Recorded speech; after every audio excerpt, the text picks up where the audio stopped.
அன்பார்ந்த இறைமக்களே, கிறிஸ்துவின் மறுப ஜபக்குழியின் வாயிலாக இன்று உங்களை சந்திப்பதில் நான் பெரும் மகிழ்ச்சி அடைகிறேன். மக்களை சந்தோஷமாக இருக்கீங்களா? நிறைவாக இருக்கீங்களா? மன அமைதியாக இருக்கீங்களா? மக்களே, மன அமைதி தான் இப்போ நமக்கு வேணும் இல்லையா? ஏனென்றால் ஜபத்தாலும் தபத்தாலும் நாம் அவரிடம் ஒன்று கூடுறோம். அப்படி ஒன்றிக்கும் போது நமக்கு ஒரு நிறைவான அமைதி மட்டும் இருந்தால் போதும். அமைதி இருந்தால் எல்லாமே நமக்கு நிறைவாக கிடைக்கும் இல்லையா? எது வேணும் எது வேண்டான்னு அவர்கிட்ட விட்டுருவோம். நம்ம ஆன்மா மட்டும் பலப்படும்படி மாடி எது நடந்தாலும் நன்றி என்று சொல்லணும். ஏனென்றால் மாதத்தில் முதல் நாளில் நாம் இருக்கிறோம். கடந்த மாதம் முழுமைக்கு அவர் செய்த அனைத்துக்கும் நன்றி கூறுறோம். இந்த மாதத்தின் தொடங்கி வைக்கிற நாளில் நிறைவு ஆசீர்வதிமாண்டவரே என்று சொல்லும்படி ஒவ்வொரு நாளும் ஒவ்வொரு காரியம் செய்யும் போதும் அவரோட நாம் ஒப்படைத்தோம் என்றால் நிறைவாக இருக்கும். இன்று பிள்ளைங்கள் அனைவருமே பரீட்சை எழுதுகிறாங்க இல்லையா? பரீட்சை எழுதுகிற போன மாதத்துலேருந்தே ஆரம்பிச்சுட்டு பரீட்சையிலையுமே 10th 11th 12th நல்ல மதிப்பெண் அவர்கள் எடுக்கவும், அவர்கள் எதிர்பார்த்த மதிப்பெண் எடுக்கவும், அதுபோல் அவர்களுக்கு நினைத்த காலேஜ் கிடைக்கவும் நாம் ஒவ்வொருவருடையும் ஜபிக்க வேண்டிய கடமை. நம்மள்கிட்ட பிள்ளைங்க இருக்காங்களா, பேர பிள்ளைங்க இருக்காங்களா இல்லையாங்கிறதெல்லாம் இல்லை. நம்ம ஜபத்தோடு படிக்கிற பிள்ளைங்களை ஞானத்தால் நிரப்பணும்னு அவர்கிட்ட நம்ம கேட்கணும் இல்லையா? இன்றைக்கி அவர் நமக்கு என்ன இறைவார்த்தை தருகிறார் பார்ப்போமா? சீராக்கின் ஞான நூல் அதிகாரம் 15 இறை வார்த்தை 15 17 முடிய. நீ விரும்பினால் கட்டளைகளை கடைபிடி, பற்றுறுதியுடன் நடப்பது உனது விருப்பத்தை பொறுத்தது. உனக்கு முன் நீரையும் நெருப்பையும் அவர் வைத்துள்ளார்.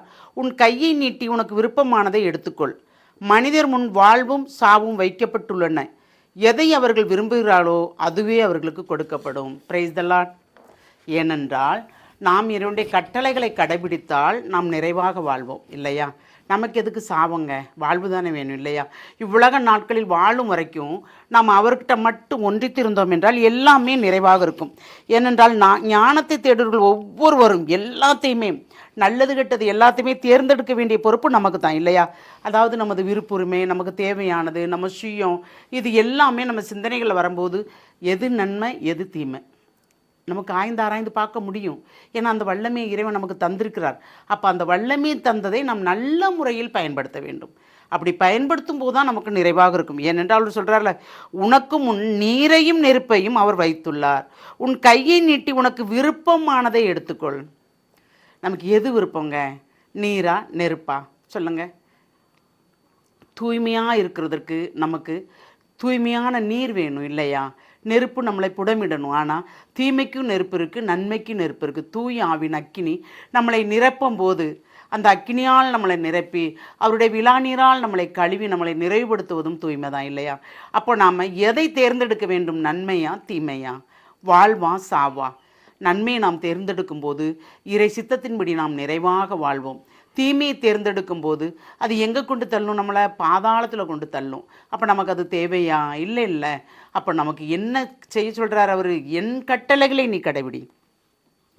நீ விரும்பினால் கட்டளைகளை கடைபிடி, பற்றுறுதியுடன் நடப்பது உனது விருப்பத்தை பொறுத்தது. அவர் கட்டாயப்படுத்தலை. உனக்கு முன்னே எல்லாத்தையும் வச்சுருக்கேன், உன் விருப்பத்துக்கு தான் நான் வச்சுருக்கிறேன். அதை நீ தான் தேர்ந்தெடுக்கணும், நான் இல்லை.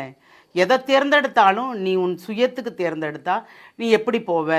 என்னுடைய விருப்பத்துக்கு நீ தேர்ந்தெடுத்தா நீ எப்படி இருப்ப அப்படிங்கிறதையும் அவர் சொல்கிறார். நம்மளுடைய சுயத்துக்கு தேர்ந்தெடுத்தால் நாம் நிறைவாக வாழ்வதில்லை.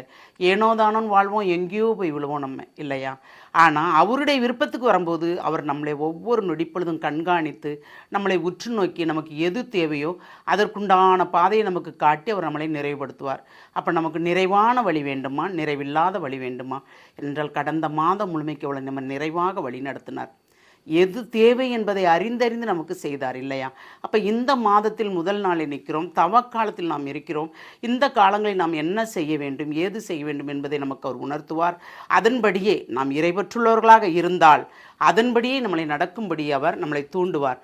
அதன்படி நாம் நடக்கும்படி அவரிடம் மன்றாடுவோமா? தாயும் தந்தையுமான இறைவா, ஆமாண்டவரே, கடந்த நாட்கள் முழுதும் நீர் செய்த அனைத்து காரியங்களுக்கும் கொடான கொடி நன்றி ஆண்டவரே. இந்த மாதத்தில் 2ஆம் மாதத்தில் முதல் நாளில் இருக்கிறோம் ஆண்டவரே. நீர்தாமே எங்களை நிறைவாக ஆசீர்வதிக்கிற அந்த கிருபைக்கு நன்றி ஆண்டவரே. எல்லாம் வல்லவரே, எப்பொழுதும் நாங்கள் உம்மை சார்ந்தே இருக்கும்படி தேவரே எங்களை வழிநடத்துகிற அந்த கிருபைக்கு நன்றி கூறுறோம். வல்லவராம் இறைவன் எங்களுக்கு அரும்பெருங்காரியம் செய்தார் என்று சொல்லும்படி தேவரீர் செய்கின்ற ஒவ்வொரு காரியங்களுக்கும் கொடான கொடி நன்றி கூறம்பா. என் தேவனே, என் இனிய தகப்பனே, என் இரட்சகரே, வல்லவரே, நல்லவரே, பாதுகாப்போரே, பலப்படுத்துவோரே, தேற்றுபவரே, திடப்படுத்துவோரே, தாங்குவோரே, எங்களை தப்பிப்போரே, உம்முடைய கரத்தில் ஏந்தி ஒவ்வொரு காரியத்திற்கும் நன்மையானதை மட்டுமே நாங்கள் எடுத்துக்கொள்ளவும், தேவையற்றதை அப்புறப்படுத்தும்படி எங்களை ஞானத்தால் நிரப்பி எங்களை வழிநடத்துகிற இந்த கிருபைக்கு நன்றி கூறி உம்முடைய இரக்க பெருக்கத்துக்குள் எங்களை முழுமையாக ஒப்புக் கொடுக்கிறோம். ஜெபம் கேட்கும் நல்ல பிதாவே. ஆமேன், ஆமேன், ஆமேன்.